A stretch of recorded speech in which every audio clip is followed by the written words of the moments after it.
onhan se inhottavaa, jos brankkarit joutuu tulemaan paikalle ja taas toteamaan, että järjestelmä hälytti, mutta ei ollut vaaraa.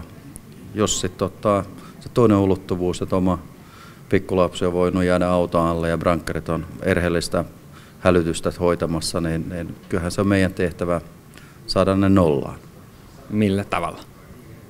Parantamalla järjestelmiä, etenkin sitä ennakkohuoltoa, niin ennakkohuoltoon pitää panostaa. Ja sitten kun tehdään remonttia vanhoissa taloissa, että tehdään ne kunnolliset irtokytkennät ja kokeillaan niitä ja kommunikoidaan niin kuin sinänsä hälytyskeskuksen kanssa aktiivisesti ja brankkareiden kanssa.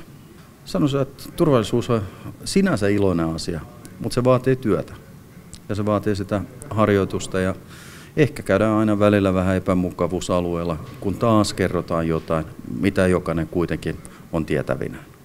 Se on tietysti ärsyke, jos on suunnitellut, että tänään pitää kokouksen jonkun kanssa kello 13 ja samanaikaisesti talossa pidetään harjoitus ja häädetään omat tärkeät vierat pihalle.